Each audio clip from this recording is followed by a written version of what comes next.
Hello friends, I am Saurabh Pande. Welcome back. दोस्तों, हम कभी भी कोई भी प्रॉब्लम को हम पूरी तरह से नहीं देखते हैं, बस एक छोटे से फ्रेगमेंट को देखते हैं और उसके बेस पे हम लोग कुछ कंक्लूजन ड्रॉ कर लेते हैं, जिसकी वजह से जो सोल्यूशन है वो प्रॉपरली नहीं निकल पाता है। तो आज हम कोशिश करेंगे ये जो प्रॉब्लम है, जो कोरोना वायरस है, इसको पूरी तरह से देखने की, क्योंकि तभी हम लोग एक प्रॉपर इसका सॉल्यूशन निकाल पाएंगे। अगर आज की डेट में बात किया जाए इस प्रॉब्लम का, तो सिचुएशन ये है कि 80,000 से ऊपर केसेस हो गए हैं और नियर अबाउट 2,500 से ज़्यादा डेथ हो चुकी है। जहां 10 दिन पहले तक 2,000 पर डे का केसेस आती थी, वहीं आज की डेट में बढ़ करके 4,000 पर डे की एवरेज आ चुकी है। तो इससे हम क्या कंक्लूजन ड्रॉ करेंगे और हमारा माइंड क्या कंक्लूजन ड्रॉ करेगा? ये जो केसेस है बहुत तेजी से बढ़ रहे हैं, लेकिन क्या यह सच है? हाँ, यह सच है, इसमें कोई डाउट नहीं है, लेकिन ये कंप्लीट पिक्चर नहीं है। कंप्लीट पिक्चर क्या है? इसका एक दूसरा एस्पेक्ट भी है, वो ये है, अगर आप 10 दिन पहले तक देखेंगे तो सिर्फ 10 लाख टेस्ट हुए थे, जिसकी वजह से 40,000 केसेस आई थी। तो एवरेज कितनी आई? सिर्फ 4%। आज की डेट में जो टेस्ट की एवरेज है वो बहुत ज्यादा बढ़ चुकी है। डेली की on an average 1 lakh test हो रहे हैं। तो पिछले 10 दिन में कितने टेस्ट हुए? 10 लाख।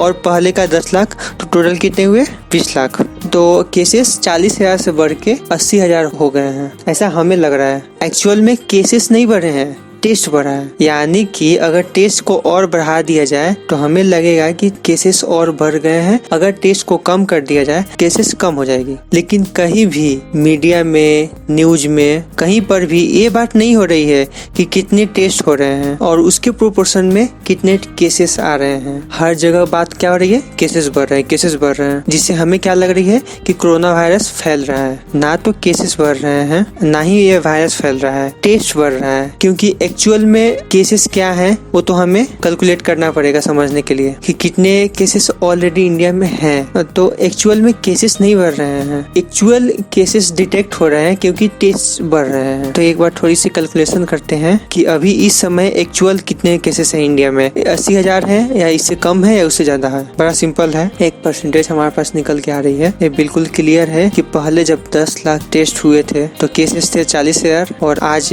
20 लाख टेस्ट हुए हैं, केसेस से 80,000, यानी परसेंटेज कितनी हुई? 4%। बड़ा सिंपल है, जो हमारे कंट्री का पॉपुलेशन है उसे 4 से मल्टीप्लाई कर देंगे तो 130 करोड़ इंटू 4%, तो इसका सोल्यूशन आया 5 करोड़ 20 लाख, नियर अबाउट 5 करोड़ समझ लेते हैं। बट ये तरीका ठीक नहीं होगा, बिकॉज अभी भी इंडिया में बहुत सारे एरिया ऐसे हैं जहाँ पर बहुत सारे केसेस डिटेक्ट नहीं हुए हैं। जैसे गवर्नमेंट ने कुछ दिन पहले जोन में डिवाइड किए थे, उससे हम एक आइडिया लगा सकते हैं। इसमें हम 80% को हटा देते हैं, यानी कि जितना रूरल एरिया है उसको हटा देते हैं, सिर्फ अर्बन एरियाज की बात करते हैं। अगर 5 करोड़ में से अगर 80% हटा देते हैं, यानी 5 करोड़ में से 80% हटा देते हैं, यानी 4 करोड़ हटा देते हैं, तो आज की डेट में हमारे पास केसेस कितना निकल के आ रही है? 1 crore. 1 crore cases on the most conservative side आज के डेट में इंडिया में है। अगर यहाँ तक हमने कैलकुलेशन कर दी है तो यहाँ तक हम लोग को समझने में देर नहीं लगने चाहिए कि इसको अब रोकने का कोई तरीका नहीं है। यानी कि 1 करोड़ लोग जिनको या हो चुका है या पास्ट में या होने वाला है, उसको हम मल्टीप्लाई होने से हम नहीं रोक सकते। यानी 1 करोड़ का 2 करोड़ भी हो सकता है, 5 करोड़ भी हो सकता है, 10 करोड़ भी होगा। एक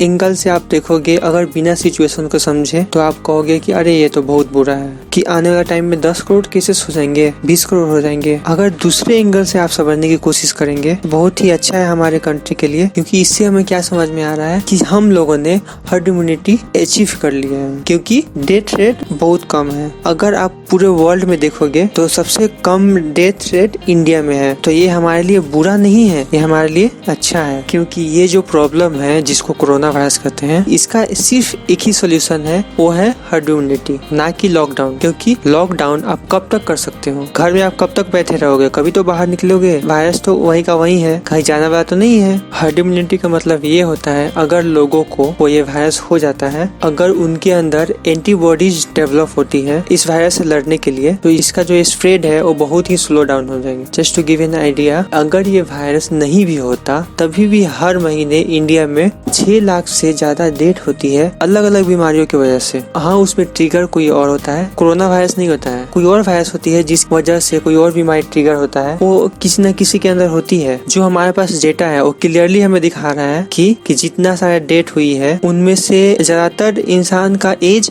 60 वर्ष से ऊपर है, और वो है जिनके अंदर ऑलरेडी पहले से कोई न कोई बीमारियां थी। इसमें ये सिर्फ ट्रिगर करने का काम किया है, इसकी वजह से डेथ नहीं हुई है। और ये ट्रिगर जरूरी नहीं है कि कोरोना वायरस से ही हुई है, अदर इन्फेक्शन की वजह से भी हो सकता है। तो अब सवाल यह उठता है यहाँ पर, इंडिया में कम डेथ रेट क्यों है, उसके पीछे क्या रीजन है? उसके पीछे कई रीजन है, लेकिन उसमें सबसे बड़ा रीजन ये है जो हमारा पॉपुलेशन है, इसमें 90% पॉपुलेशन वो है जिनकी एज 60 इयर्स से कम है। दूसरा रीजन क्या है कि हमारे इंडियंस की ह्यूमिनिटी ऐसे ही कंपैरेटिवली स्ट्रॉन्ग है। जैसे फॉर एग्जांपल बाहर से कोई इंडिया आया, उस जरा सा भी कुछ बाहर से खा पी ले तो बीमार पड़ जाता है। हम लोग अपना चलते रहते हैं, खाते हैं पीते हैं, कोई दिक्कत नहीं है, हम लोग को कोई दिक्कत नहीं है, क्योंकि यहाँ पर ऑलरेडी जो इन्फेक्शंस है और अलग अलग तरीके से जो वायरस है वो बहुत ज्यादा है। हमारे बॉडी ऑलरेडी इम्यून है बहुत सारे वायरसेस के लिए और बहुत सारे बैक्टीरिया के लिए। लेकिन रीजन चाहे कोई भी हो, साइंटिफिकली